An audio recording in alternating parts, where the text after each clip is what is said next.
Bawiin mo yung sinasabi mo. Mahal ako ni nanay at hindi totoo na iniwan kami ng tatay ko. Nalunod siya sa sabaw. Ang sabi ni nanay, kaya hindi niya kami iniwan, kundi namatay siya. Dali-daling iniabot niya yung pamasahe sa driver matapos na pumara ng tricycle. Nadatna na naman niyang nakikipag-away ang kanyang pamangkin sa mga kalaro nito.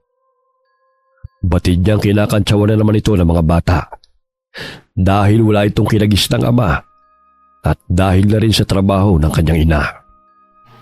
Hoy! Magsitigil nga kayo. Kayo talagang mga bata, oo.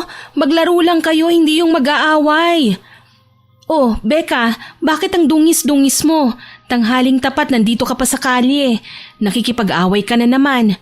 Ilang beses ko na bang sinabi sa'yo na ayokong nakikipagsabunutan ka kahit kanino? Kumain ka na ba? Nasa na ba ang nanay mo? Sa bahay po, may bisita siya eh. Ang sabi niya, hindi raw po ako uuwi hanggat hindi niya ako tinatawag. Makulit daw po kasi ako eh. Auntie, nagugutom na po ako. Kaninang umaga pa yung pandesal na ibinigay ni nanay eh. Sino naman ang bisita niya? Lalaki, hindi ko nga kilala. Bagong manliligaw na naman niya siguro.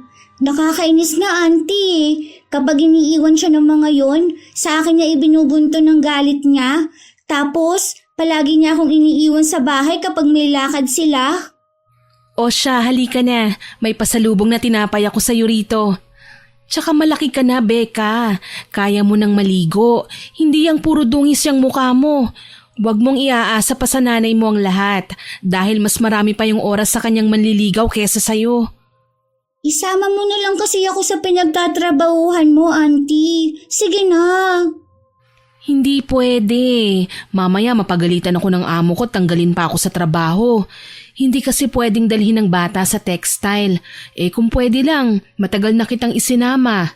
Kapag nawalan ako ng trabaho, hindi na kita mabibilan ng pagkain at pangangailangan mo sa eskwela. Buti ka pa, mahal mo ko.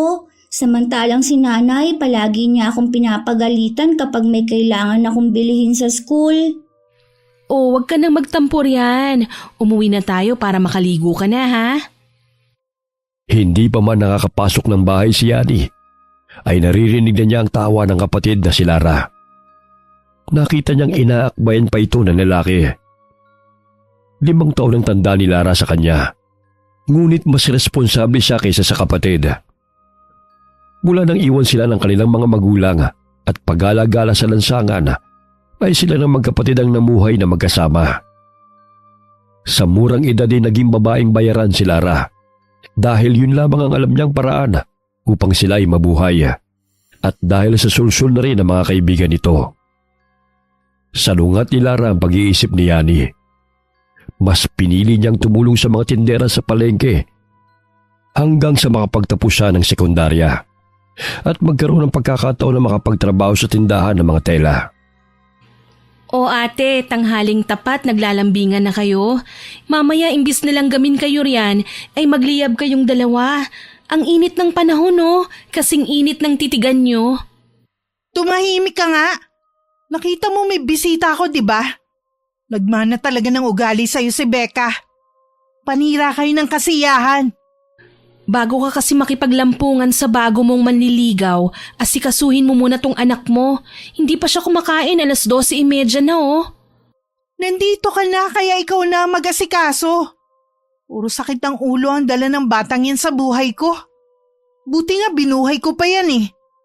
Doon na nga kayo ni Becca sa kusina, inaabala nyo na kami. Mawalang galang na, Ginoo. Alam mo bang may anak na tong ate ko? Mamaya pareho ka lang sa ibang manliligaw niya. Matapos na makuhang kailangan, iiwan at ayaw pala sa may anak. Hindi para usan ng kapatid ko, ha? Hoy, Yani, tumahimik ka nga. Binabastos mo na si Bibong eh. Hindi ko po siya binabastos, pinapaliwanagan ko lang. Gusto ko lang kasing klaruhin kung ano ba talagang intensyon niya sa'yo. Last month lang iyak ka ng iyak dahil iniwan ka ng nobyo mo. Tapos ngayon may bagong manliligaw ka na. Itiko mo na nga yung bibig mo. Nobyo ko na siya kaya tumigil ka na. Grabe naman, ang bilis mo namang makamove on. Kilalanin mo muna kasi ang magiging nobyo mo. Hindi yung konting kalabit lang, bumibigay ka na kagad. Sige Lara, babalik na ako bukas. Mag-usap muna kayong dalawang magkapatid. Bibong, ako na lang ang pupunta sa bahay na tinutuluyan mo mamaya. Pagpasensyahan mo na tong demonyita kong kapatid, ha? Sige kumain ka na. Ingatan mong sarili mo at huwag kang magpapagutom. Taas ang kilay na nakapamewang si Yani habang palipat-lipat ang tingin sa kapatid at sa bagong kasintahan nito. Nang tuluyan ng makalabas ang lalaki sa kanilang bahay, ay sinimula na siyang bungangaan ni Lara. Ikaw, Yani, kung makapagsalita ka sa akin, akala mo kung sino ka na. Baka nakakalimutan mo na buhay ka nang dahil sa akin. Pwede ba ate, wag mong isumbat sa akin ang bagay na yan? Pareho tayong naghirap sa lansangan, kaya ayokong sapitin ni Becca ang dinanas natin. Pareho tayong tumira sa kalye, ngunit may choice tayo kung anong daan ang ating tatahakin. Hindi kita hinuhusgahan sa naging trabaho mo noon, pero hindi pa huli ang lahat para baguhin mong sarili mo. Irespeto mo naman kasi ang katawan at pagkatao mo. Sa gayon ay may lalaking tatagal sa'yo. Hindi yung gagawin ka lang para usan. Isang linggo lang ay iiwan ka na kagad dahil naumay na sa'yo. Babae si Becca. Huwag mo namang ipakita sa kanya na normal lang ang pabago-bago ng lalaking nakakarelasyon mo. Wala kang karapatan na pagsabihan ako ng ganyan. Ate mo ko, kaya wag mo akong babastusin. Oo, ate kita. At kapatid mo ko kaya may karapatan akong pagsabihan ka. Ayokong nakikita kang nagmumukmok, naglalasing na parang sa mga lalaki lang umiikot ang mundo mo. May anak ka. Nandyan si Becca. Kaya ayusin mo ang buhay mo, ate. Alam mo ba kung anong naririnig kong usap-usapan dyan sa kanto? Lahat daw ng lalaki pinapatulan mo. Wala kang inaayawan dahil ang katikati mo. Hindi ako masasaktan ng ganito kung hindi kita mahal. Lalong-lalo na nakikipag-away si Becca dahil yun ang sinasabi sa kanya ng mga tsismosang walang magawa kundi ang gawing kampulutan araw-araw. Pinagtatanggol ka ng anak mo. Kaya sana pahalagahan mo ang taong may pakialam at nagmamahal sa'yo. Hindi yung mga lalaking ginagamit lang ang katawan mo. Auntie Annie, tapos na po akong maligo. Kinuskus ko po na mabuti ang kilikili ko kagaya ng sinabi mo. Nag-aaway po ba kayo? Hindi. Halika, magbihis ka na para makakain na tayo. Padabog na umakyat ng kwarto si Lara at malakas na isinarado ang pinto. 17 taong gulang lamang noon si Lara nang isilang nito si Becca. Nabuntisan ng kanyang customer, ngunit hindi niya na ito mahagilap. Nagtatrabaho siya noon sa isang bar. Matapos niyang manganak, ay siya na nag-alaga kay Becca habang nagtitinda ito sa palengke. Kaya't naging mas malapit ang loob ni Becca kay Yani kaysa sa sarili nitong ina. Pag nasa trabaho ako, dapat marunong ka ng maligo. Di ba may suklay akong iniwan sa'yo rito? Bakit buhol-buhol na naman tong buhok mo? Kinuha kasi ni nanay, tsaka yung shampoo na iniwan mo sa akin. Sabi niya may sabong labada naman daw ron. Yun na lang po daw ang gagamitin ko. Hay nako, mamaya samahan mo ko sa Divisoria ha, mamimili tayo. Sige po, gusto ko yun. Auntie, may pera ka po ba? Bakit naman? Kung may sobra po, pwede niyo po ba akong bilihan ng manika? Naiinggit po kasi ako kay Pia. Binibilhan sila ng nanay nila. Hindi nila ako sinasali sa laro kasi wala akong manika. Oh, sige na nga. Basta ipangako mo sa akin na magpapakabait ka ha. Lahat ng sinabi ko sa'yo ay susundin mo. Tsaka alagaan mo ang nanay mo kapag nasa trabaho ako. Kada linggo lang kasi ako umuwi rito eh. Sayang din ang pamasahe. E di ipambibili ko na yun ang pagkain natin. Inaalagaan ko naman po siya. Kaya lang mainit po lagi ang ulo niya. Madalas niyang sinasabi na simula nang dumating ako sa buhay niya, minalas na siya. Huwag mong paniwalaan yan. Mahal ka niya. Lumayo ka na lang sa kanya kapag mainit ang ulo niya para hindi ka niya mapalo. Opo, sige po, kumain na po tayo. Kumukulo na po ang tiyan ko eh. Matapos kumain ay masayang namili ang magtiyahin sa Divisoria. Walang pagsidla ng tuwa si Becca nang ibigay ng kanyang tiyahin ng manika ang gusto nito. Mumurahin lamang yun kumpara sa mga manika ng kanyang mga kalaro.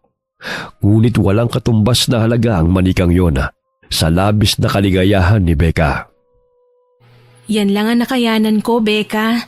Maswerte ka nga kasi kahit papano na ibibili ka ng ganyan. Kami noon, inuuna namin ng pagkain. Kaya ingatan mo yan, ha? Ang ganda nga nito, Auntie! Maraming salamat po talaga, ha? Hindi ko po ito sisirain. Ay, dapat lang na ingatan mo yan dahil hindi sa lahat ng pagkakataon ay may pera ako. Pangako po, iingatan ko to, Auntie. Mahigpit na niyakap ni Becca ang tiyahin. Nagkalayo lamang ang dalawa buhat na makapagtrabaho si Yani sa textile sa bayan. Kaya't sa tuwing araw ng linggo na walang pasok ay umuwi siya sa baryo upang puntahan ang pamangkin. Napalingon si Yani sa bandang gilid nang may mapansin na isang matandang lalaki na nagbebenta ng mga halamang gamot, mga pulseras at mga kakaibang bato na nakuha pa raw nito sa kagubatan at kabundukan. Ineng, baka gusto mong bumili ng mga pulseras at kwintas. Mabisang pangontra ang mga batong ito sa mga masasamang loob, tulad ng aswang, barang, kulam at itim na elemento. May gamot rin to para sa mga sakit ng tiyan, mga sugat at iba pa. Ito, 50 lamang ang bote ng langis. Mabisa po ba talaga yan? Baka palamuti lang po yan, ha? Matagal na itong gamit sa aming tribo. Marami-rami na rin akong mga suki. Hindi naman sila bibili nito kung hindi mabisa. Yan pong batong itim na may halong kulay pula. Ano po ba yan? Ito. Pinato yung buto ng suha at bato ng arok. Mabisa itong pangontra sa aswang. Pagbilhan nga ako niyan, Lolo. 2 po. Alam mo, Ineng, marami ang hindi naniniwala. Ngunit nararamdaman kong malapit na ang kanilang pagbabalik, Ineng. Ay mag-ingat kayo sa mga taong nakakasalamuha nyo dahil marami nagbabalat kayo. Sige po, Lolo. Maraming salamat po. Ito po pala, may pandesal ako rito. Sa inyo na po ito. Nang sa gayon ay may kakainin kayo habang nagtitinda. Salamat sa tinapay. Pagpalaing kayo ng may kapal. Agad na sumakay ng tricycle na magtiyahin at bumalik sa kanilang bahay. Pinagmasdan niya ang biniling mga bato. Animoy kristalyo na kumikinang sa loob. Para saan po yan, Auntie? Sabi ni Lolo, pangontra daw sa mga aswang. Kailangan ko to kasi madalas na akong ginagabi sa pag-uwi. Tapos yung dinadaanan ko bago makarating sa bahay na tinutuluyan ko, may malaking puno ng akasya. Ang sabi ng mga kasama ko, may naninirahan daw na engkanto ron. Ano po ba ang engkanto? Parang tao rin ang kanilang katawan. Kaso nga lang kulay itim ang balat nila. Tapos nangunguha sila ng mga tao para maging kasama nila sa kanilang tahanan. Kaya ikaw wag kang pumunta kung saan-saan, ha. Baka makuha ka ng mga engkanto. Bakit may kinuha na bang bata ang engkanto? Nung 1 linggo, nawala ang apo ng kapitbahay namin. Hindi nila alam kung saan pumunta. Ayon sa albularyo na kaibigan ng kapitbahay namin, kinuha raw ng engkanto na naninirahan sa puno ng akasya dahil gusto niya ng kalaro. Matapos nadasalan ng albularyo ang paligid malapit sa puno, kinabukasan bumalik na yung bata. Ayon sa bata, maganda raw ang bahay na kanyang napuntahan. Kaya lang natakot siya sa pagkain na gumagalaw, kaya hindi siya kumain. Gutom na gutom daw ang bata nang matagpuan ni Aling Remy ang kanyang apo sa likod ng kanilang bakuran. Nakakatakot naman po yan, Auntie. Hindi na po ako lalabas ng bahay tuwing gabi. Ay, dapat lang. Laruin mo na lang yung manika, ha? O di kaya basahin mo na lang yung mga storybook na binigay ko sa'yo. Pagdating nila ng bahay, ay hindi na nila nadatnan si Lara. Batid ni Yani na hindi na naman to nagpapigil sa sarili. Napuntahan ng bagong nobyo nito. Lutuin na lamang natin tong gulay. Wala na talagang kadala-dalayang nanay mo. Kaya ikaw, Becca, mag-aaral kang mabuti, ha? Lahat ng gagawin mo ay pag-iisipan mo kung ang idudulot nito ay masama o mabuti.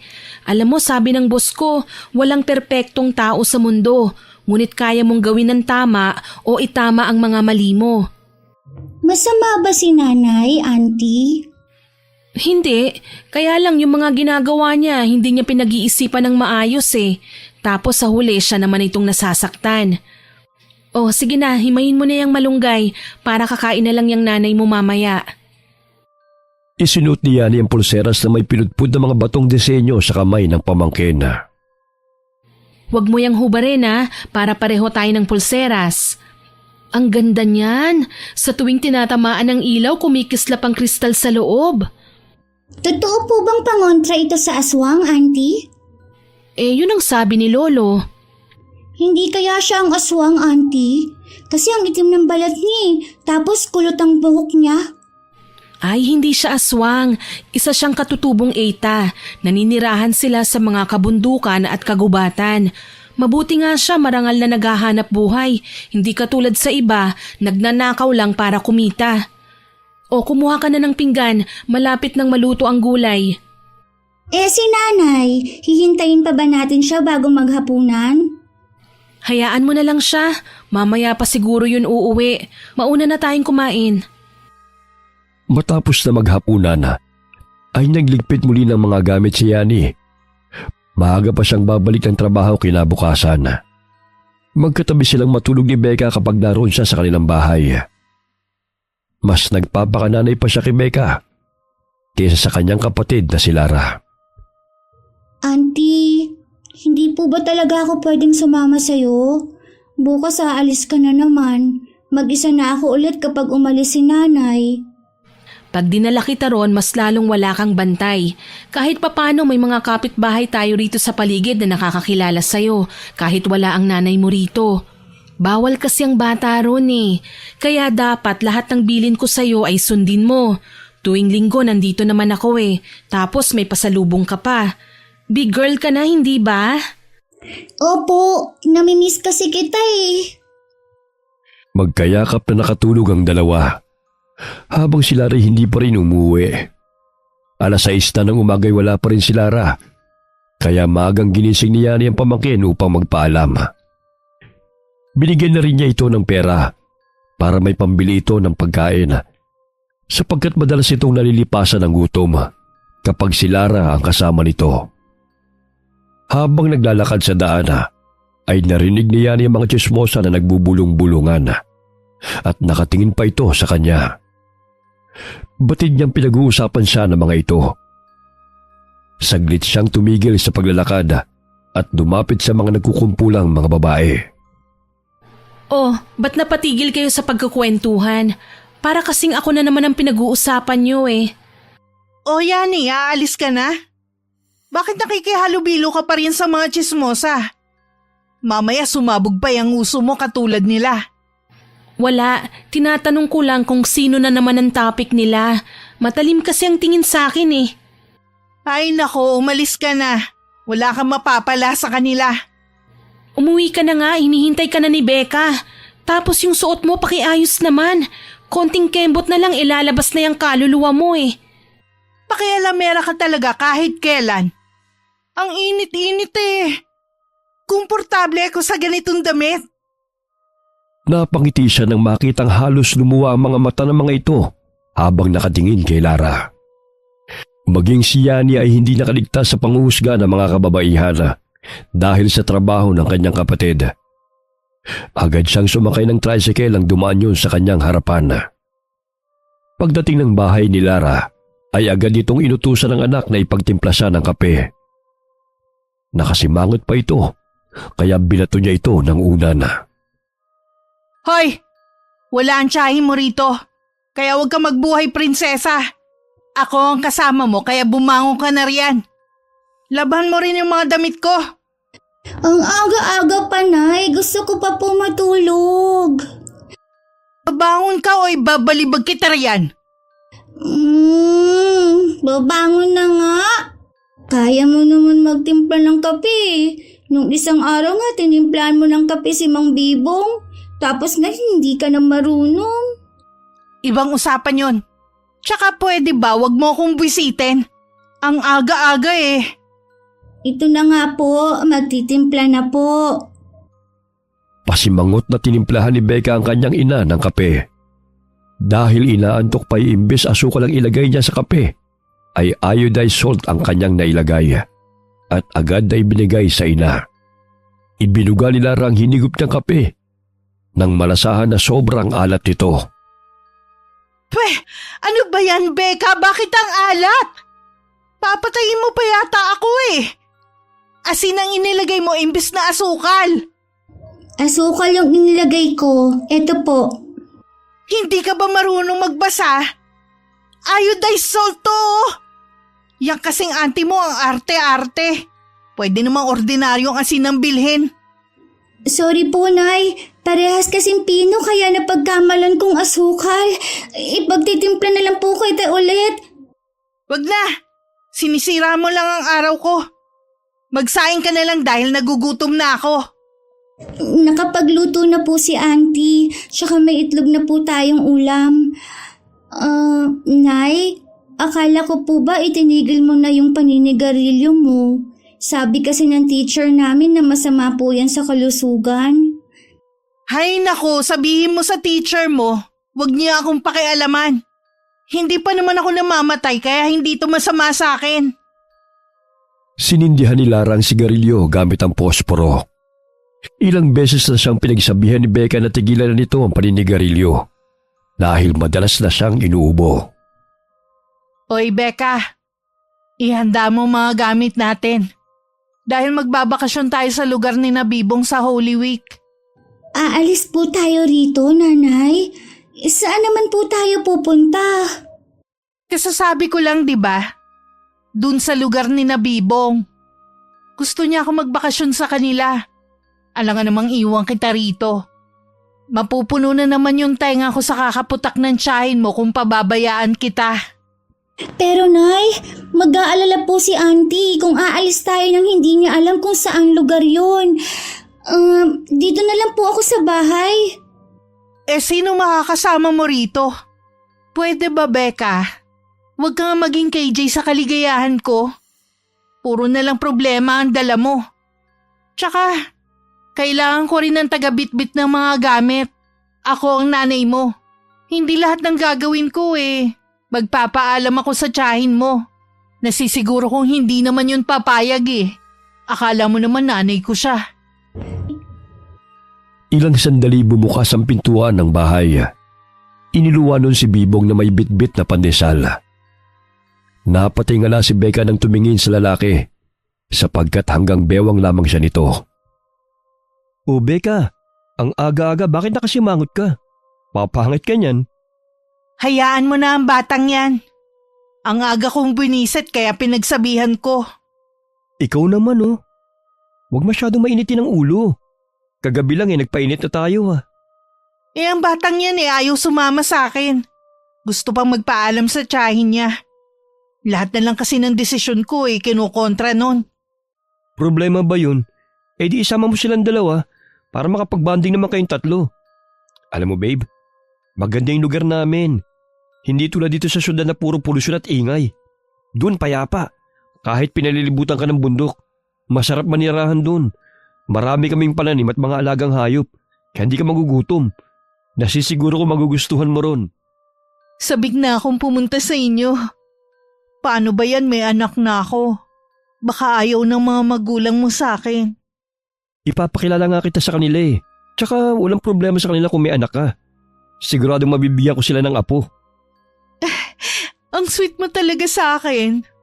Sige na, kumain na tayo. Oh, tawagin mo na si Becca para makapag-almusal na tayo habang mainit pa tong dala kong pandesal. Kumain na siya. Tsaka, pinaglaba ko muna para hindi na maglaro sa labas. Mamaya makipag-away na naman yun eh. Tirhan na lang natin siya para may makain siya mamaya. Ikaw kumain ka ng marami para maging malusog ka kapag pumunta tayo sa probinsya. Mamaya sabihin pa ni Nainang na pinababayaan kita. Tumaba na nga ako oh. Ikaw kasi ang hilig-hilig mo ko ipagluto. Kaya yung mga damit ko ang sikip na sa akin. Lalo ka nga gumanda nung magkalaman yung pisngi mo. Tsaka hindi mo na kailangan magpapayat. Kumain ka na nga. Kung ano-ano pa yung pinagsasabi mo. Matapos maglabay umakyat ng silya si Becca para maabot niya ang sampayan. Nasanay na siya sa mga gawaing bahay na hindi man lamang tinutulungan ng ina. Muntik na siyang mabuwal mula sa silang kinatatayuan nang gulatin siya ni Bibong. Mabuti na lamang inahawakan siya ng lalaki sa likod, dahilan nang bumalik siya sa tamang balanse. Ano ka ba? Muntik na akong mahulog sa silya. Bigla-bigla ka na lang nang gugulat eh. Ay, pasensya ka na, Becca. Ako na nga riyan. Mukhang hirap na hirap ka na eh. Okay lang po. Kaya ko na po ito. Huwag ka nang mahiya pa. Tutulungan na kita. Tsaka may pagkain akong dala. Nandun sa mesa. Kumain ka na muna. Salamat po, Mang Bibong. Alam mo yung mga manliligaw ni nanay? Dati ganyan din kung itrato ako sa umpisa. Pero bandang huli, naging masama na ang trato nila sa akin. Ano ba ang kailangan mo kay nanay? Tsaka, ang dami-daming mga babae riyan. Bakit si nanay pa po ang nagustuhan nyo? Bata ka ba talaga? O matandang nagkatawang bata? Gusto kong nanay mo eh. Problema ba yun? Tsaka kung inaakala mo masama ako katulad ng mga manliligaw ng nanay mo, hindi yan totoo. Gusto mo bang sumama sa amin? Ipapasyal ko kayo sa lugar namin. Tsaka magugustuhan mo ron. Saan ka ba nakatira? Akala ko ba nakatira ka sa paupahan ni Aling Tilde? Sa paupahan ako ni na Aling Tilde nanunuluyan kapag narito ako sa inyong lugar. Pero ang sinasabi kong pupuntahan natin, sa baryo kung saan talaga ako nakatira. Alam mo bang marami akong mga alagang hayop doon? Tiyak magugustuhan mo manatili sa aming probinsya. Isasama lang naman ako ni nanay para may tagabitbit ng mga gamit niya eh. Pero ang totoo, ayaw niya akong makasama. Naku, hindi totoo yan. Mas mainam na nandun ka nga eh. Para hindi mainip ang nanay mo. Pwede mo ang isamang antiyani mo eh. Talaga? Hindi ka magagalit? Bakit naman ako magagalit? Mas marami, mas masaya nga, di ba? Ang ngiting inilapit ni Bibong ang kanyang mukha sa mukha ni Becca. Napakunot noo ang bata nang mapansin na baliktad ang kanyang replika sa mga balintataw ng lalaking kaharap. Mang Bibong, bakit parang may color red yung bilog sa mata mo? Tsaka bakit baliktad ako? Hindi katulad sa salamin? Baliktad? Naku, nagkamali ka lang yata eh. Kumain ka na nga lang. Naghalo na ang gutom at pagod mo eh. Kumain na ako kanina. Baliktad po talaga ako sa mga balintataw mo, oh. Kinurap-kurap ni Bibong ang kanyang mga mata at muling inilapit ang mukha sa bata. Gayon na lamang ang mapanuring tingin ni Becca sa mga mata ng lalaki. Bahagya siyang napasimangot nang maaninaw na tama na ang pwesto ng kanyang replika sa balintataw ni Bibong. Oh, baliktad ka pa rin ba? Hindi na.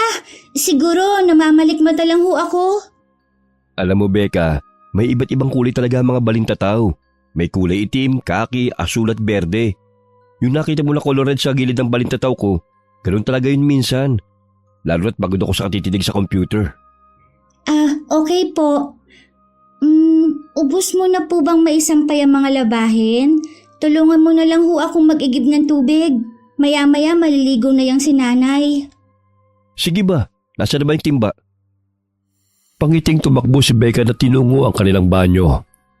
Labis ang kanyang tuwa dahil may tumulong sa kanya sa mga gawain. Ang bait mo pala, Mang Bibong. Nasaan na ba si nanay? Nakatulog matapos mag-almusal. Alam mo Becca, sa probinsya, hindi ka na mahihirapan pa mag-igib ng tubig.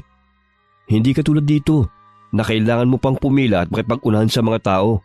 Dun sa amin, malinis ang tubig ng talon. Malapit lang sa aming bahay, kaya hindi na pahirapan ng tubig. Pwede ka rin maligo ron. Talaga ho? Ang galing naman. Gusto ko po yun, Mang Bibong. Pwede bang wag mo na akong tawagin Mang Bibong? Ang pangit kasing pakinggan eh. Tito na lang para hindi masagwa. Bati naman tayo, di ba? Sige po, Tito.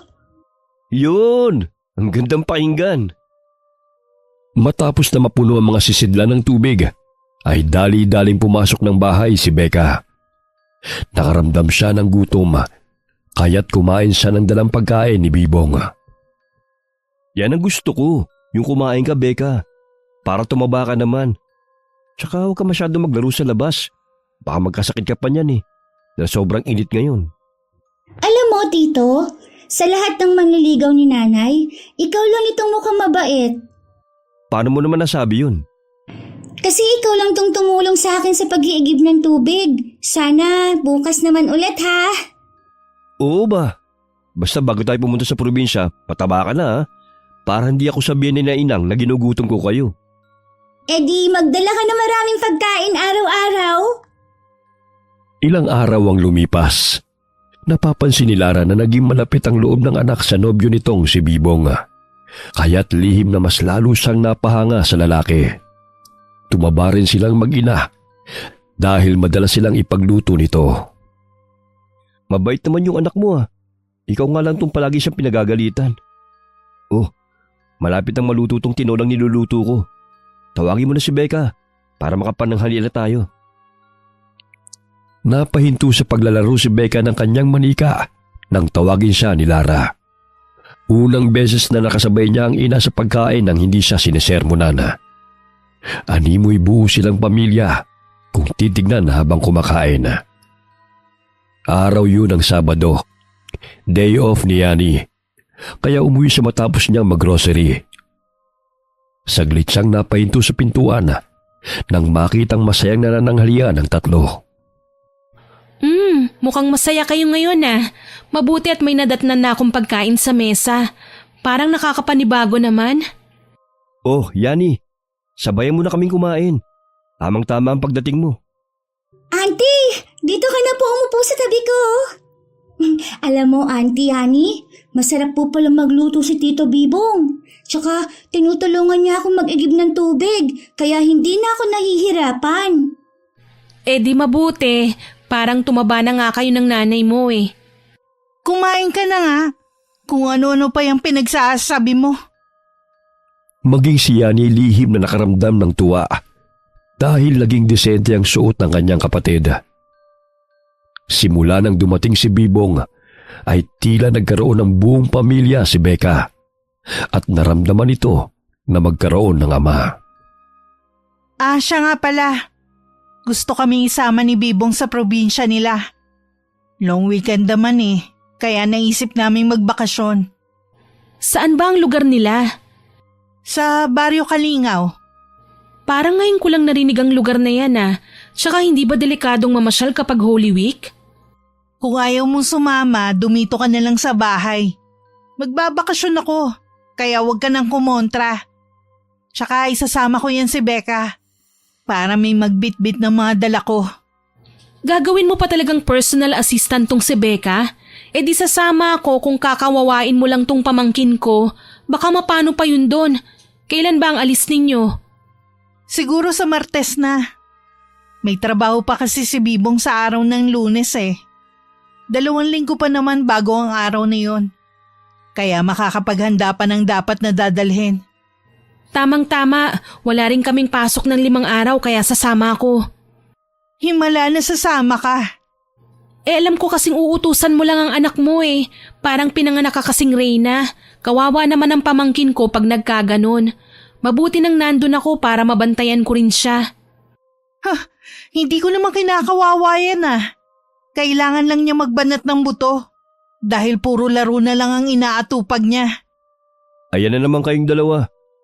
Marami pang ulam mo kaya ubusin nyo na yan. Mas okay nga magbakasyon kayong tatlo para makapag-banding naman kayo. Kumigop ng sabaw si Yani.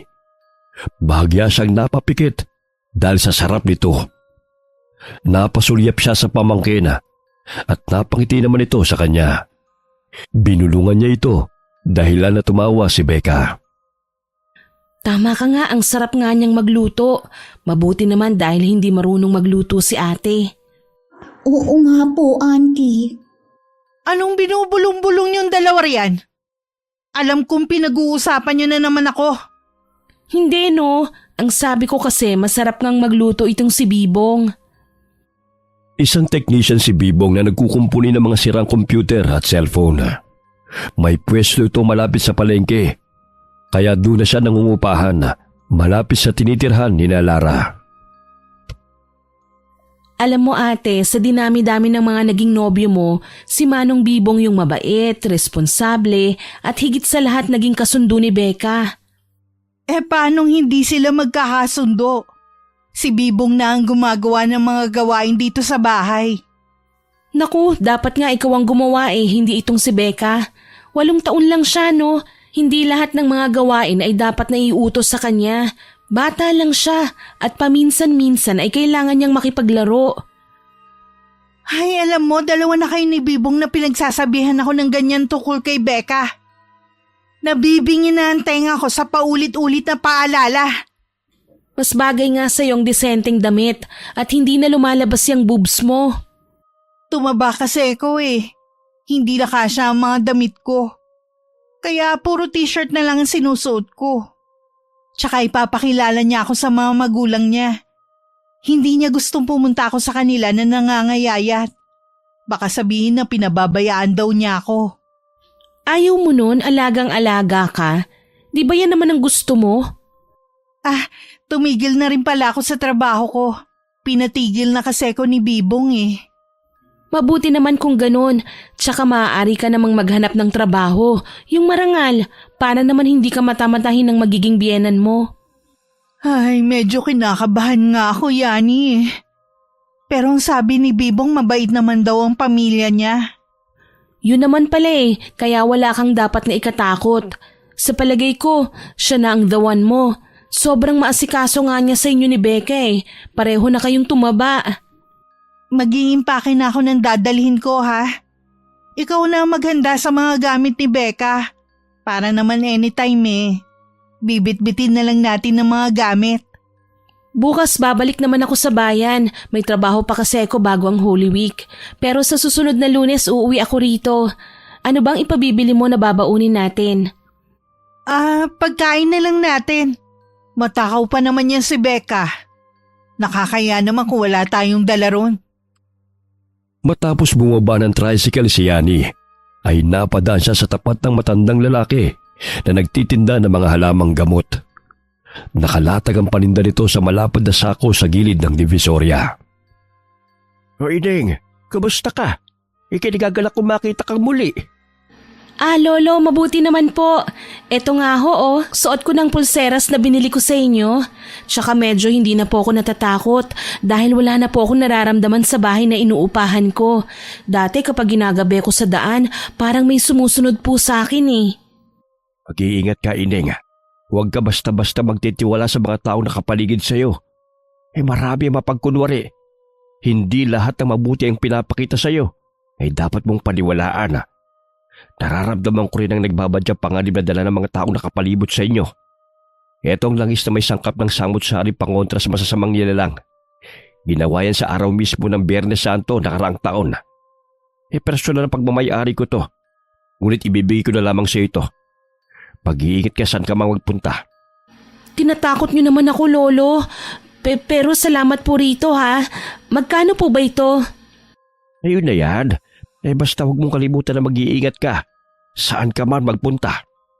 Opo, sige may jeep na pong paparating. Inihatid ng tingin ni Lolo Meno si Yani. Bukod sa katutubong Aita na nagbebenta ng mga bato at halamang gamot, ay isa rin manggagamot si Lolo. Kasama niyang lumuluwas ng bayan ng kanyang mag-anak sa palengke o di kaya sa plaza. Watak-watak sila ng lugar ng pinagbebentahan. Hindi mawaglit sa isip ni Yani ang sinabi ng matandang Aita. Bahagya siyang napabuntong hininga at mahigpit na nahawakan ng bote ng langis. Sana naman hindi magkatotoo ang sinabi ni Lolo na may panganib na paparating. Basta sumasapit ang Semana Santa, maraming sakuna ang nangyayari Tulad nung nalulunod. Imbis kasi na magnilay-nilay nag-a-outing pa.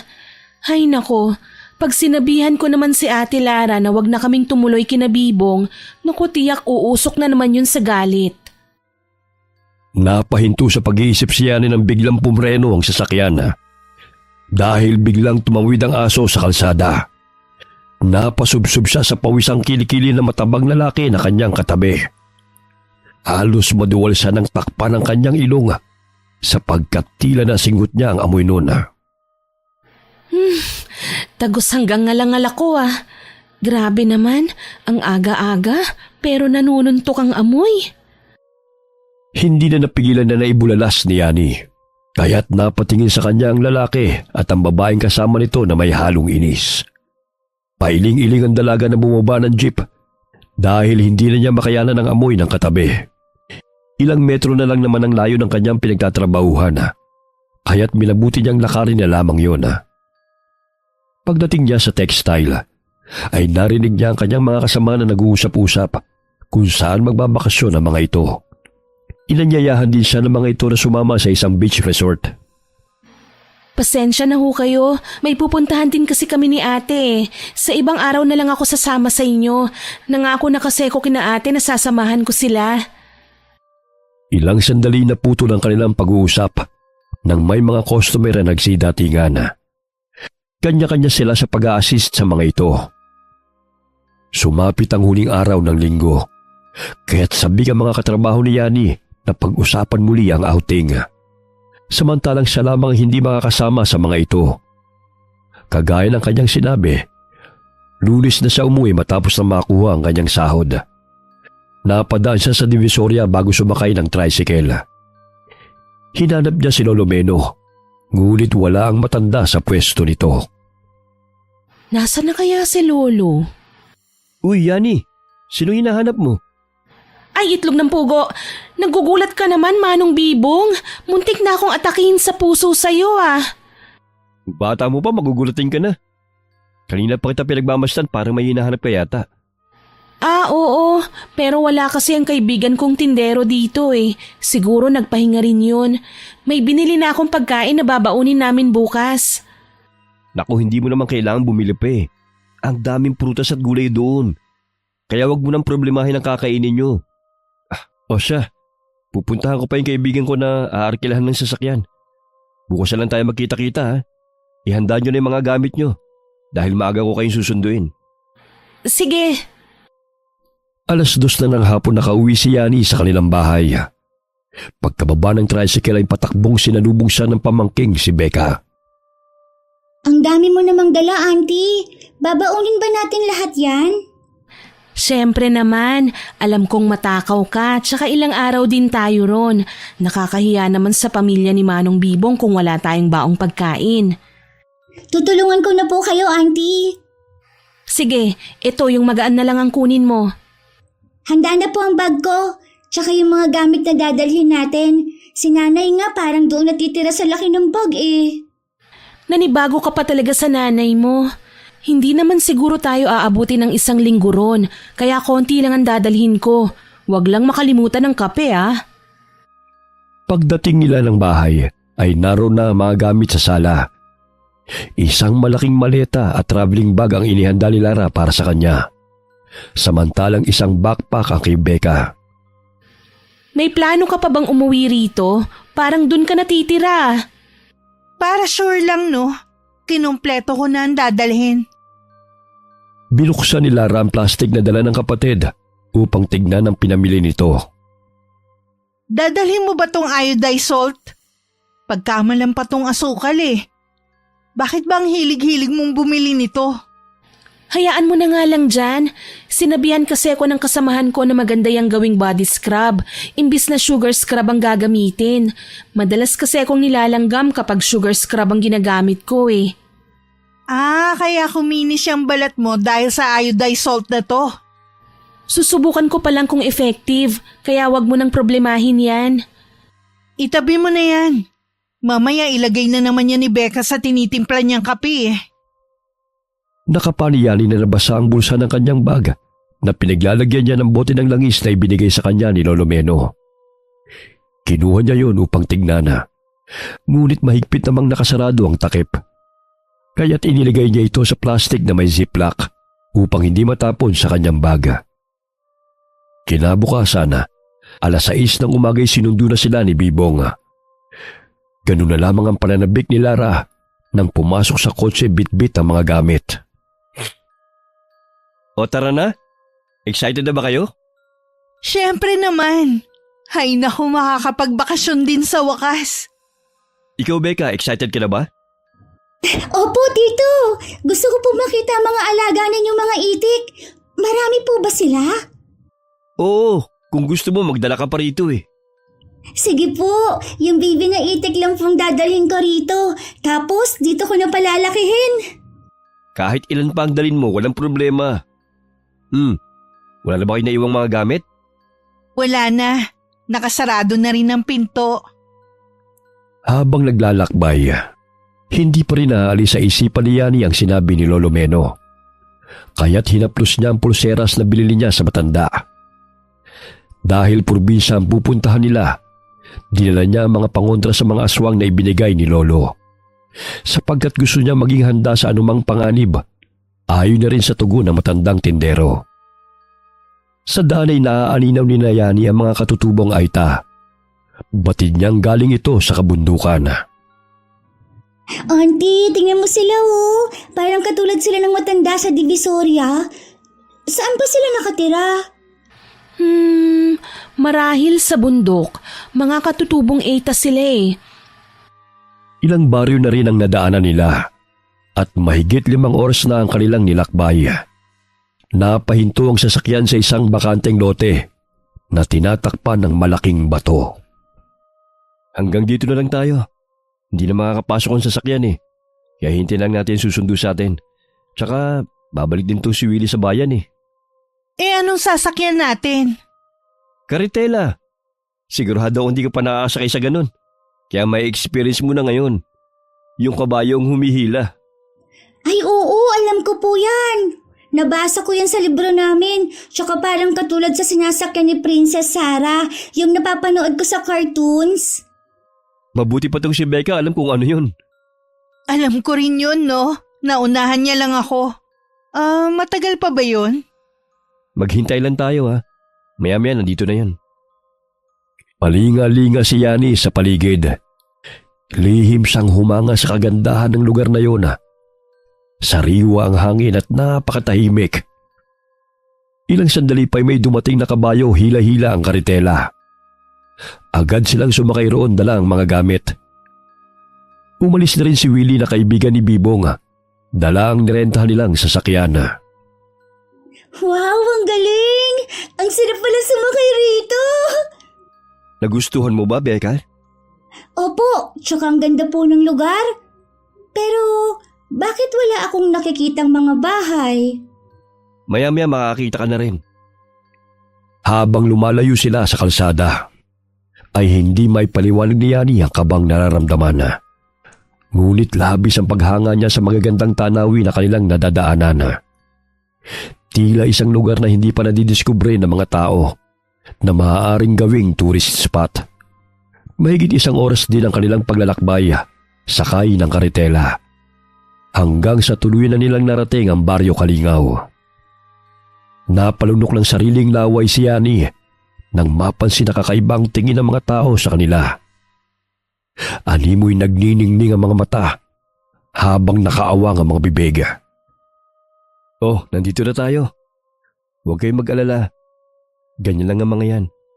Minsan lang kasi kami magkaroon ng bisita, kaya sabik silang makilala kayo. Oo nga eh. Ang weirdo nga nila kung makatingin.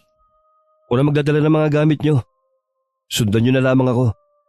Siguradong hinihintay na tayo na inang sa bahay. Halos umalingaw-ngaw sa paligid ng malakas na tili ni Lara nang biglang hawakan ng isang lalaki ang kanyang paa. Naglalaway pang nakatingin ito sa kanya na nooy gumagapang sa lupa. Turo! Bitiwan mo siya! Bisita natin sila, kaya wag mo namang takutin. Bitiwan mo nga ako. Pagpasensya mo na sa Turo. Pinanganak siyang may kapansanan kaya gumagapang sa lupa. Hindi siya nakakapagsalita. Pero nakakaintindi naman kung kakausapin. Hindi rin siya nakakalakad. Maging si Becca ay napayakap kay Yani dahil sa gulat. Inilibot ng dalaga ang kanyang mga mata. Pabilis ng pabilis ang tibok ng kanyang puso. Dahil halos lahat ng mga mata ng mga taong naroon ay nakatuon sa kanila. Ito na ang bahay namin. Pasensya na't simple lang to ha. Ang ganda nga eh. Parang maliit naman siyang yari sa matibay ng mga kahoy. Sige na, pumasok na kayo. Natitiyak kong sabik na silang makilala kayo. Bumungad sa paningin ni Yani ang ama at ina ni Bibong. Naroon din ang dalawang mga kapatid nito sa sala. Marahang tumayo ang ina ni Bibong mula sa pagkakaupo sa sala at agad silang nilapitan. Mahigpit na hinawakan ni Yani ang kamay ng pamangkin dahil sa hindi may paliwanag na kaba. Pilit siyang ngumiti sa ginang upang hindi siya nito mahalata. Auntie, parang nakakatakot po siya. Tingnan mo, oh. Kamukha niya yung witch sa Rapunzel na napanood ko sa TV. Huwag kang maingay. Mamaya marinig ka. Umupo muna kayo sa sala. Ipapasok lang itong mga gamit nyo para makapagpahinga na rin kayo. Babe, pwede ba kitang makausap saglit?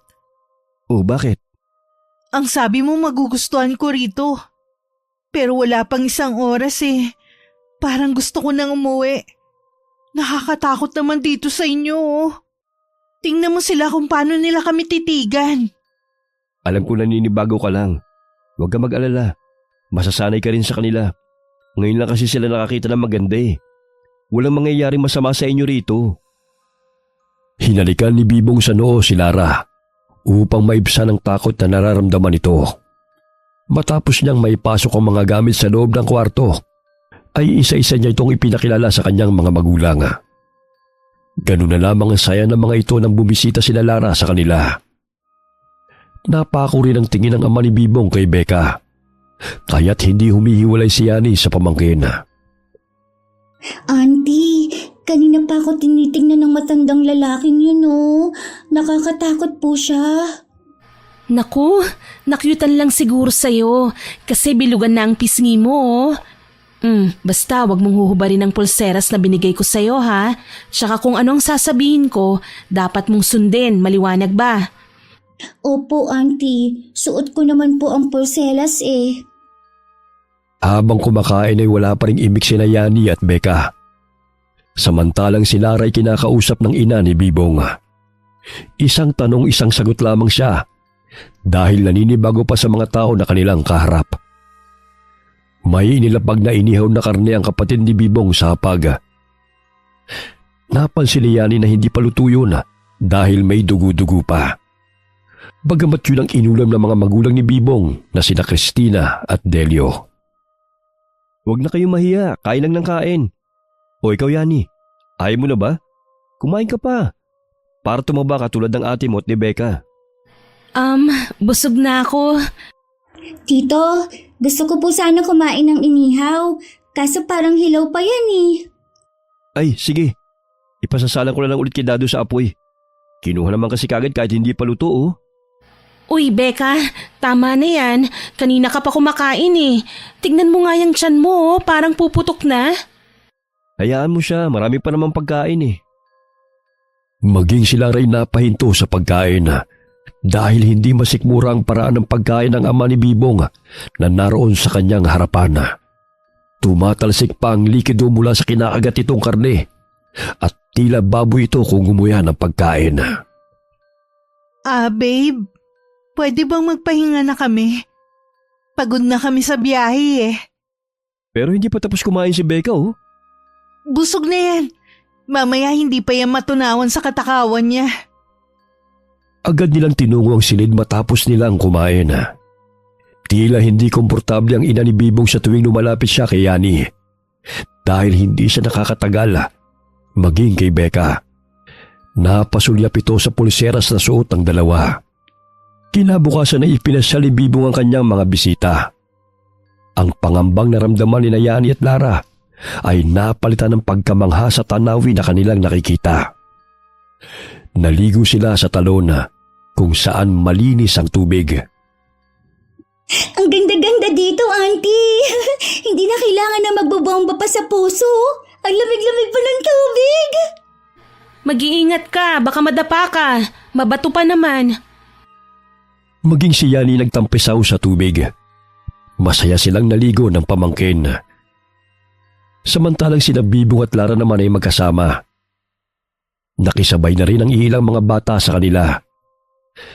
Dahil madaldal si Becca, ay madali niyang naging kaibigan ng mga batang naroon. Noon lamang siya nakaranas na tratuhin ng maganda Hindi katulad sa kanilang lugar na madalas ay inaaway siya ng mga bata. Sa utos na rin ng mga magulang ng mga ito, nalayuan siya. Oh, umahon na muna kay Rian. May dala akong buko oh. Wow, paborito ko yan. Inutusan ko yung mga bata. Ang bilis silang umakit sa mga nyog. Hindi ko na kaya eh. Dahil tumaba na rin ako. Grabe no? Libre lang dito yung mga prutas. Sariwa pa. Samantalang sa syudad lahat binibili. Maging si Yani at Becca ay uminom ng sariwang sabaw ng buko. Nakakalimutan nila ang pangambang nararamdaman dahil sa labis na kasiyahan. Noon lamang nakita ni Yani na tumawa ang kanyang kapatid habang nakikipag-agawan ng buko kay Becca. Napatingin siya sa paligid. Masaya silang pinagmamasdan ng mga bata at mga kapamilya ni Bibong. Naging judgmental lang siguro ako. Nakakahiya naman sa kanila. Nanibago lang siguro sila na magkaroon ng bisita, gaya ng sinabi ni Manong Bibong. Tugon ni Yani sa kanyang sarili. Ilang sandali pa'y may daladalang mga kayumito at mangga ang mga bata. Sa pamamagitan ng pagbibigay ng mga prutas, ay masaya nilang pinapaunlakan ang kanilang mga bisita. Para sa amin ba ang lahat ng mga prutas na to? Ang dami naman. Para sa inyo talaga yan. Alam ko natakot kayo sa kanila nung una nyo silang makita eh. Pero mababait ang mga yan. Oo nga Maraming salamat sa mga prutas na ibinigay ninyo ha. Ngumiti ang tatlong bata at agad na ring umalis. Ayaw pa sanang umahaw ni Becca sa talon, ngunit tanghali na. Auntie, gusto ko ba pumaligo? Tingnan mo sila ang saya-saya nila. Bukas na lang ulit. Mamaya uuubuhin ka na. Pagdating nila ng bahay, ay handa na ang lahat ng pagkain. Inaasikaso sila ng mabuti ng pamilya ni Bibong dahil sila lamang ang mga bisitang naroon. Napasulyap si Yani sa babaeng naghahanda ng pagkain sa mesa. Parang pamilyar siya sa akin Saan ko kaya siya nakita? Nagtama ang kanilang paningin, ngunit biglang bumawi ng tingin ng babae at agad itong tumalikod. Auntie, pakiabot po yung saging. Gusto ko po yan Sige, pero hinay-hinay lang sa pagkain Mamaya sumakit na naman yung tiyan mo. Opo. Manong Bibong, pwede naman pong sumabay sila sa ating kumain Huwag mo na silang alalahanin. May mesa rin silang inihanda para sa kanila. Kinagawin na kasi namin dito sa baryo na kapag may bisita, inaasikaso talaga. Ayan nagsipaghanda na rin sila ng kanilang mga mesa. Napapansin ni Yani na nasa gitna sila na pinapagitnaan ng iilang mesa, kung saan nakaupo sa katabing mesa ang mga magulang ni Bibong. Sa ibang mesa naman ay ang kanilang mga kamag-anak. Animoy may festa roon dahil sa ginanap na salo-salo. Kakaiba rin pala rito sa lugar ninyo kapag merong bisita.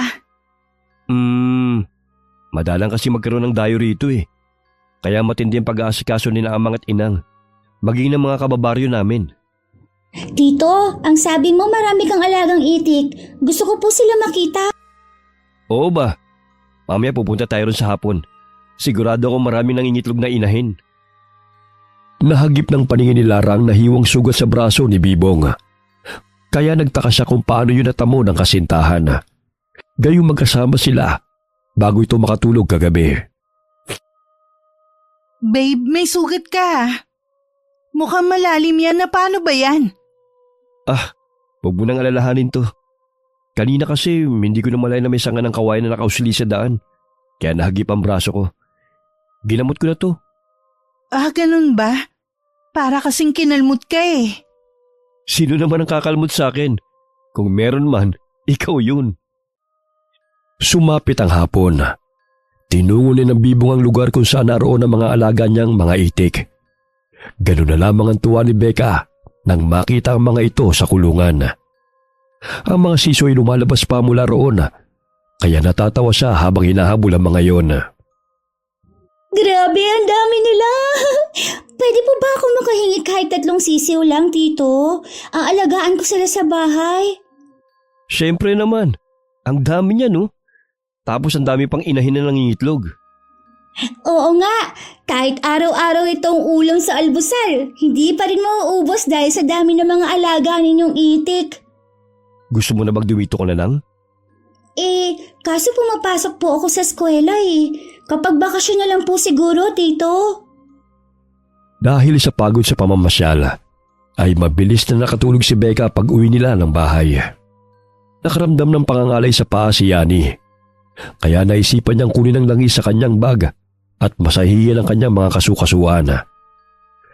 Maya-maya'y lumabas siya ng kwarto upang tunguhin ang banyo nang maramdaman na siya'y naiihi.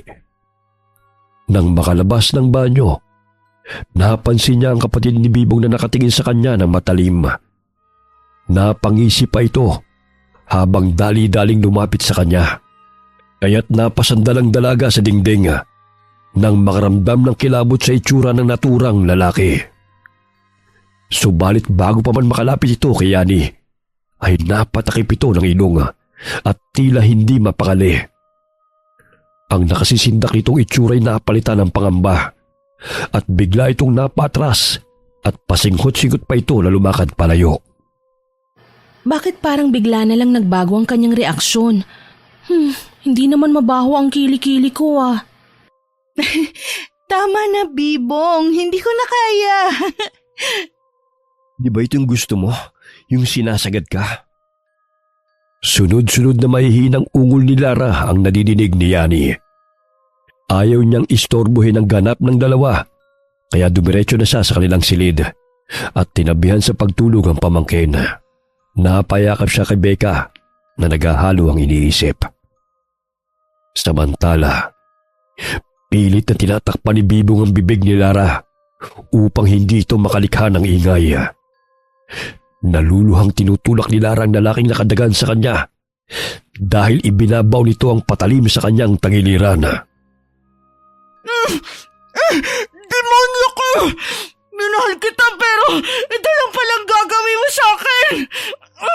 Wag mo sasaktan sila, Becca at Yani! Ang tanga-tanga mo! Hindi kita dinala rito para gawing reyna. Dinala kita rito upang gawing pagkain. Maging ang kapatid at anak mo ay pagsasaluhan ng aming lahi. Matagal-tagal na rin kasi kaming hindi nakakatikim ng karne ng tao. Konti na lamang ang naimbak namin na pagkain. Hayop ka! Isa kang demonyo! Sabihin mo na ang gusto mong sabihin. Dahil hindi ka na rin naman magtatagal. Hindi naman ako ganun kasama eh. Kaya bago ka managutan ng hininga, pinasaya naman kita, hindi ba? Pakawalan mo ako! Hayaan mo kami umalis dito! Maawa ka! Hindi mo ko mauto katulad ng ibang lalaki mo. Alam mo bang nandidiri ako sa iyo sa tuwing magkatabi tayo? Kaya lang ang dali mo kasing utuin. Lamang ka rin sa kumukulong sikmura namin. Kaya pwede ka na. Marami kaming lumuluwas ng bayan. Isa na ron si Willie. Wala ka nang kawala.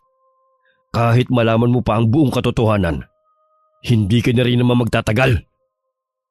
Bago pa man muling bumao ng kutsilyo sa tiyan ni Lara, ay buong lakas niyang tinadyakan si Bibong sa maselang parte ng katawan nito. Ngunit hindi sapat ang kanyang lakas upang masaktan ng lalaki. Dahil sa inis ni Bibong, ay paulit-ulit siyang inundayan nito ng saksak hanggang sa tuluyan na siyang nanghina. Tumulo pa ang mga luha sa mga mata ni Lara habang inaalalang masasayang alaala nilang magkapatid kasama si Becca. Ilang sandali pa'y tumigil ang pagtibok ng pulso ni Lara at tuloy na itong binawian ng buhay. Nakaramdam ng pagkauhaw si Lara, kaya tinungo niya ang kusina upang kumuha ng tubig. Ngunit hindi niya inaasahan na masasaksihan niya ang pagkatay ni Mang Delio sa matabang lalaki. Nakita rin niya ang dalawang ulo na naroon sa loob ng lumang banga, kaya't dali-dali siyang tumakbo patungo sa silid ni Yani. Ngunit bago pa man niya mabuksan yun, ay malakas na hinila siya ni Bibong at ipinasok sa kanilang kwarto at doon pinaslang. Balisa si Yani sa kanilang hinihigaan. Hindi niya alam kung bakit hindi siya mapakali. Nakakarinig siya ng mga kalabog mula sa labas ng kanilang silid. Kaya't marahan niyang binuksan ang pintuan at tinignan kung ano nangyayari. Namilog ang kanyang mga mata nang makitang dugo ang kapatid na nooy buhat na ni Dado.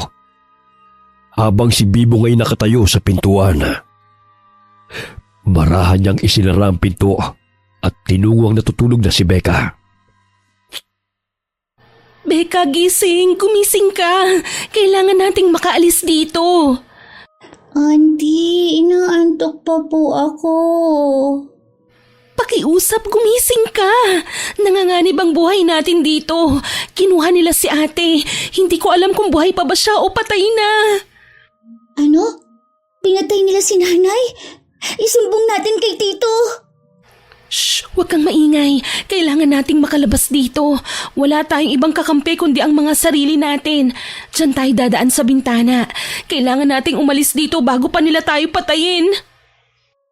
Isinuot niya ang kanyang backpack at dahan-dahan niyang binuksan ang bintana. Hindi niya maipaliwanag ang takot na kanyang nararamdaman. Ngunit nanaig sa kanyang isipan na kailangan nilang makaligtas ni Becca. Auntie, natatakot po ako. Baka mahuli nila tayo. Hindi kita iiwan. Dahan-dahan baka makita nila tayo. Narinig nilang bumukas ang pintuan ng silid, kaya't dali-dali silang tumakbo palayo. Napahinto sila sa tapat ng kusina. Dahil sa kawayan lamang ang dingding, ay sumilip si Becca roon at nakita si Lara na nakahiga sa ibabaw ng mesa. Auntie, si nanay yun, diba? Huwag kang maingay, mamaya marinig nila tayo. Anong gagawin nila kay nanay? Bakit nila pinatay si nanay, auntie? Hindi ko rin alam kung bakit, pero kailangan nating makalayo rito bago pa nila tayo mahuli. Tinakpan niya ang mga mata ni Becca nang tadtarin ni Mang Delio ang katawan ni Lara. Hinagis pa nito ang ulo sa banga kung saan sila malapit na nagkukubli, kaya tumalsik pa ang dugo sa kanila. Halika, doon tayo. Kailangan nating makarating kung saan naroon ang karitela. Kailangan nating makasakay ron. Sige po. Muli silang tumakbo, ngunit humarang sa kanilang harapan sina Dado at Bibong. Kumingisi pa si Dado habang lumalapit sa magtiyahin. Gabi na. Bakit lumabas kayo ng silid nyo? Gusto lang naming magpahangin. Nainitan kasi itong si Becca. Pumasok na kayo sa silid nyo. Baka mapano kayo rito. Mamaya na. Hindi na kasi kami inaantok. Ayos lang kami rito. Ang sabi ko, pumasok na kayo ng bahay. Huwag nyo kong galitin. Bakit? Anong gagawin mo sa amin? Itutulad mo ba kami kay Ate Lara? Bakit hinayaan mo siyang tadtarin ng iyong ama? Dinala mo ba kami rito para gawing pagkain? Hoy! Huwag mo kong angasan. Hindi ubra ang pagiging mataray mo rito. Gusto mo bang putulin ko yung dila mo? Salbahe ka!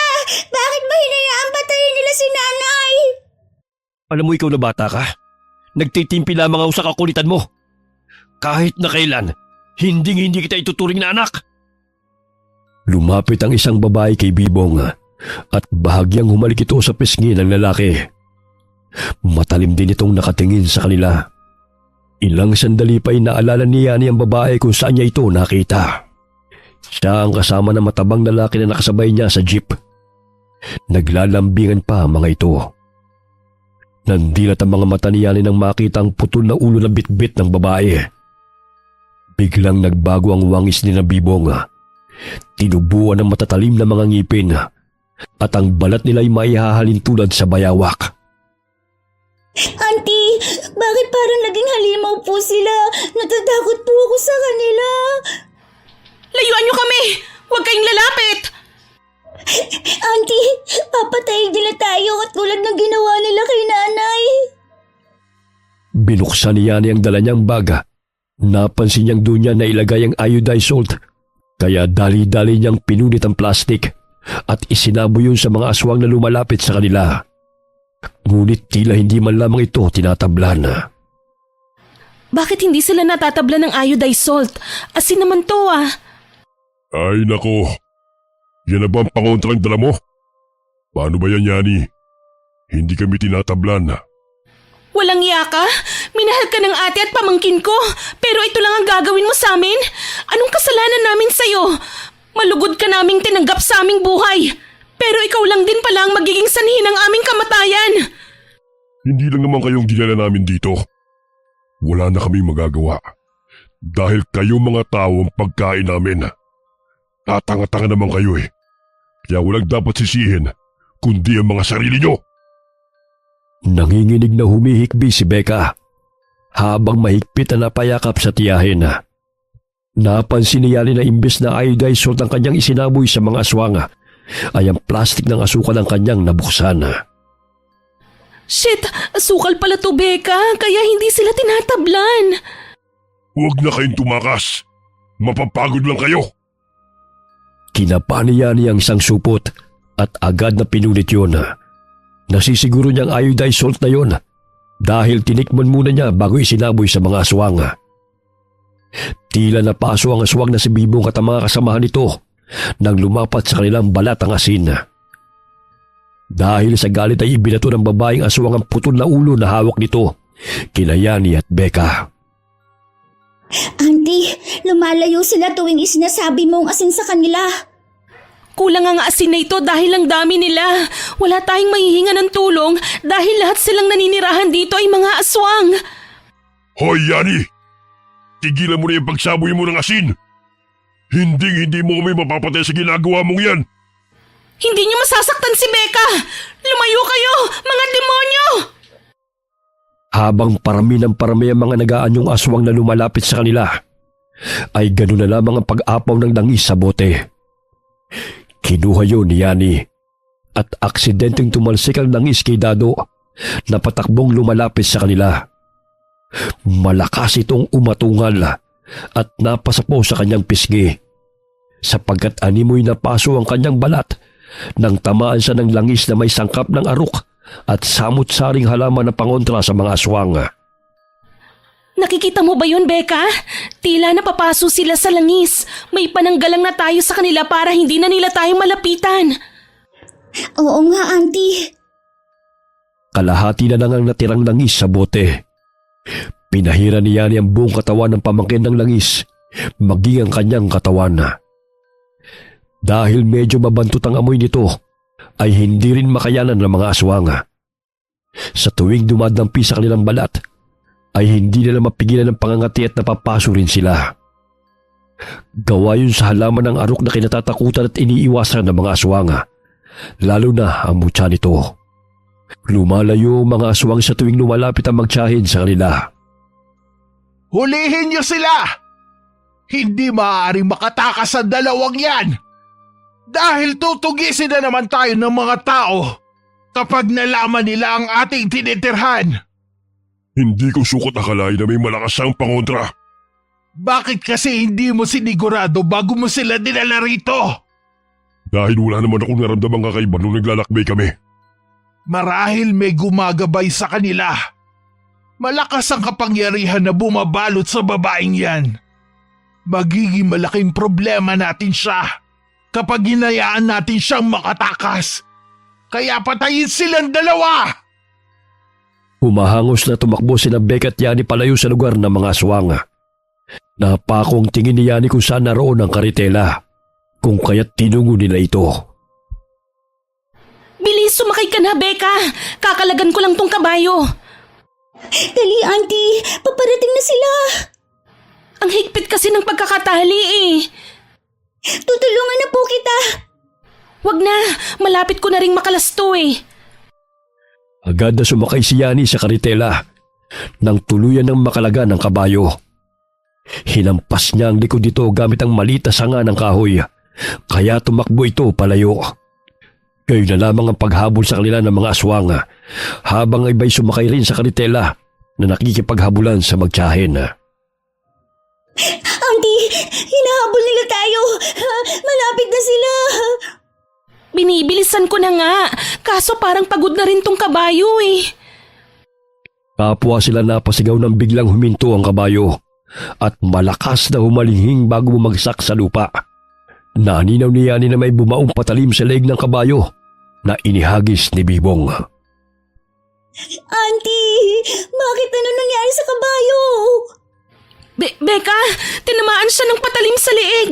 Mukhang patay na siya. Paano na po yan?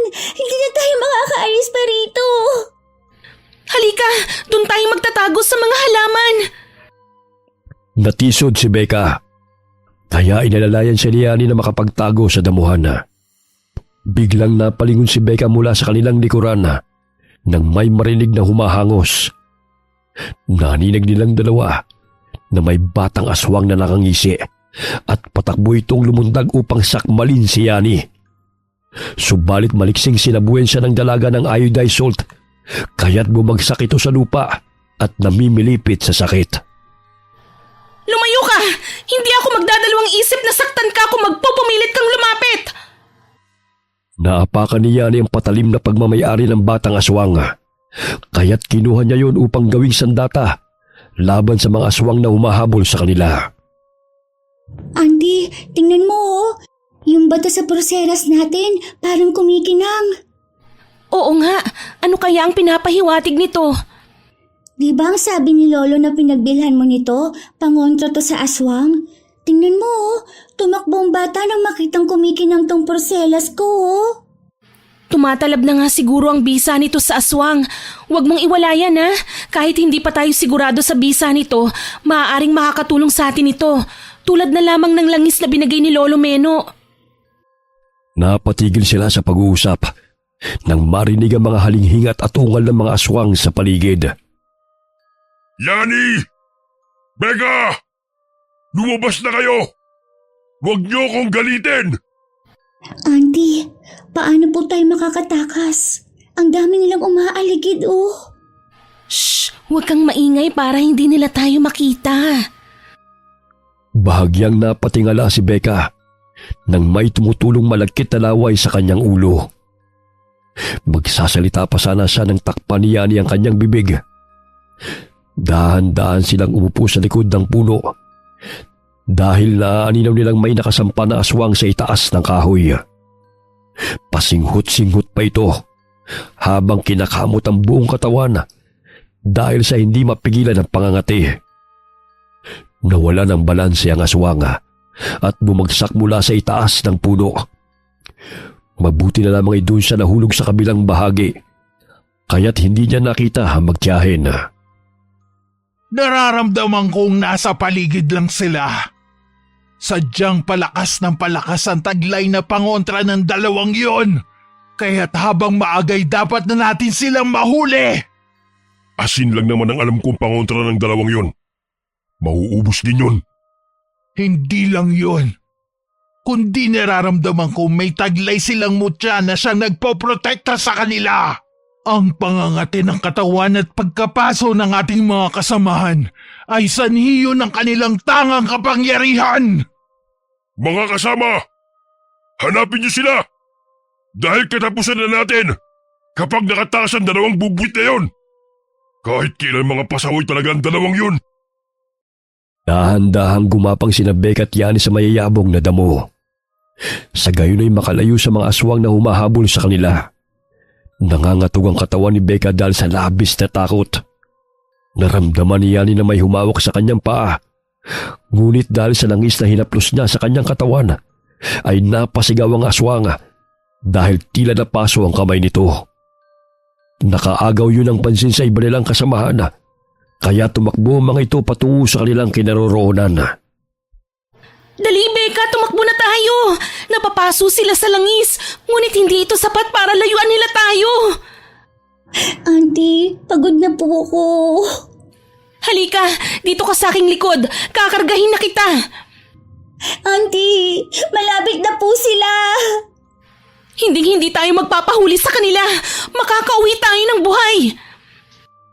Nagngingit-ngit na sa galit ang mga aswang, lalo na sina Bibong. Kaya't hinagis niya ang hawak niyang patalim patungo sa kinaroroonan ni Becca. Bagamat nadapa si Yani, kaya't hindi natamaan ang magtiyahin. Tanging ang hibla ng buhok lamang ni Becca ang nasagi nito. Aray! Auntie, ayos ka lang ba? Kaya ko pa naman. Hindi na malaya ng dalawa na burol na ang kanilang tinatahak, kaya't nahulog sila at nagpagulong-gulong pababa. Becca, nasan ka? Kailangan na nating makaalis rito. Malayo-layo na tayo sa kanila. Nakapaniyani si Becca na nawala ng malaya, kaya't umiiyak siyang inalog-alog ang pamangkin. Becca, gumising ka! Hindi pwedeng maabutan nila tayo! Pilit niyang kinarga ang pamangkin. Ngunit dahil sa pagod na rin, ay natumba siya habang karga si Becca. Humagulgol siya ng pag-iyak at napalhod nang may makitang tao na humarang sa kanyang harapan. Bahagya siyang napatingala nang marinig ang pamilyar na boses sa kanyang pandinig. Eneng, bakit napadpad kayo rito? Mapanganib ang lugar na ito. Lolo Meno! Oo, ako nga. Mga bata, tulungan niyo sila makatayo. Lo, tulungan niyo po kami ng pamangkin ko. Hinahabol po kami ng mga aswang. Pinatay nila ang ate ko at gusto rin nila kaming patayin. Naramdaman ko ang enerhiya ng mutya na binigay ko sa iyo, kaya sinundan ko. Hindi nga ako nagkamali na narito ang isa sa mga nagmamayari ng mutya. Inalalayan ng mga binatilong aita na kasama ni Lolo Meno, sila Yani at walang malay na si Becca. Maya-maya'y dumating ang mga aswang sa pangunguna ni Inang Aswang at ni Bibong. Hoy, tanda! Ikaw na naman! Ibalik mo sa amin ang dalawang yan! Kahit kailan hindi mo talaga kami tinatantanan! Hanggang dito ba naman ay pinapakialaman ninyo kami? Lolo, pakiusap. Huwag niyo pong hahayaan na makuha nila kami. Maawa po kayo sa amin. Hindi ko kayo ibibigay sa kanila. Ang tagal namin silang tinutugis. Dahil kami ay napagkakamalang mga aswang sa ginagawa nilang pagpatay. Marami na sa aming mga kasama na ipinaslang dahil napagkamalang mga aswang. Kaya hindi ako mapayag sa gusto nilang mangyari. Bingi ka ba? Umalis na kayo! At iwan ang dalawang yan. Sa gayon hindi na kayo madamay pa. Matagal na kaming nadadamay! Dahil sa kawalang hiya ninyo! Kami na pagkakamalang mga aswang. Gayong tahimik kaming naninirahan sa kabundukan. Dahil na nagkita-kita na naman tayo. Hindi ko hahayaan na may mga biktima pa uli kayo. Pilit na nilalabanan ng mga aswang ang pangontra ni Lolo Meno. Tulad ng kapangyarihan na gumagabay kina Yani at Becca, ay mas malakas ang pangontrang taglay na matandang aita. Dahil sa napapaso sila sa tuwing sinasaboy ni Lolo Meno ang langis, ay nagsipulasan ang mga ito. Ngunit dahil sa matinding pagnanais ni Lolo Meno na patayin ang Inang Aswang na siyang pinuno nila, ay nilabanan niya ito. Animoy naging isang malaking bayawang Inang Aswang. Umaba ang buntot ito at dila. Matanda ka na! Hindi ka na ganun kalakas kagaya ng pagpaslang mo sa aking ama! Matagal ko nang inaasam-asam ang araw na ipaghiganti ang kanyang kamatayan! Nararapat lamang sa iyo ang patayin! Dahil ang mga katulad ninyo ay mga salot! Maging ang aming buhay nanganganib! Dahil sa masasamang ginagawa ninyo sa mga tao! Hinampas ng Inang Aswang si Lolo Meno ng buntot ito. Tumila po na matanda, kaya't napangisi ang Inang Aswang. Bagamat kinuha ni Lolo Meno ang kanyang pana at inasinta sa noo ang Inang Aswang. Ganun na lamang ang palahaw ng Inang Aswang nang bumaon sa kanyang noo ang matalim na palaso. Napalingon si Bibong sa ina, kaya't malakas nitong tinadyakan ang kalaban nitong binatilyong aita upang tulungan ang ina. Ngunit unti-unti itong nawalan ng buhay. Nagngingit-ngit sa galit si Bibong, ngunit natuon ang pansin ito kay Yani at Becca na nakasandal sa puno kasama ang isang katutubo. Pilit na nilalabanan ni Bibong ang pangangate ng katawan habang lumalapit kay Yani na may langis at mutya ng arok. Hinablot niya si Yani sa paa at kinaladkad ang dalaga. Aray! Bitiwan mo ako! Aray! Ikaw ang dahilan ng pagkasawi ng aking ina! Papatayin kitang babae ka! Sisihin mo ang sarili mo. Dahil kung hindi mo kami dinala rito, hindi mamamatay ang nanay mong aswang. Salbahe ka! Isusunod kita sa kapatid mong marumi ang pagkatao! Mas marumi ka dahil ang katulad mo'y kahit kailan ay hindi na magbabago. Kasing lansa ng bunganga mo ang budhi mo. Bitiwan mo ako, hayop ka! Dinaganan ng aswang na si Bibong si Yani. Galit na galit itong ibinuka ang bibig upang sakmali ng dalaga. Ngunit isinaboy ni Yani ang natitirang laman ng langis sa bote sa mukha ng lalaking aswang. Bagamat iniindaman nito ang pangangati at hapdi ng katawan upang mapatay si Yani, ay hindi na nito magawang malabanan pa ang sakit dahil nalaplos na ang balat nito sa mukha at umuusok na rin ang buo niyang katawan. Kaya't siya na mismo ang lumayo sa dalaga. Ngunit dahil sa dami ng langis ng arok na dumampi sa kanyang mukha, ay nanuot yun sa kanyang laman hanggang sa mga lahati ang natapyas niyang pisngi. Kumandusay ang katawan ni Bibong sa damuhan na binawian ng buhay. Dahil sa takot sa katutubong mga aita, ay patakbong umalis sa mga aswang. Kabilang na roon ang ama at ang babaeng totoong karelasyon ni Bibong.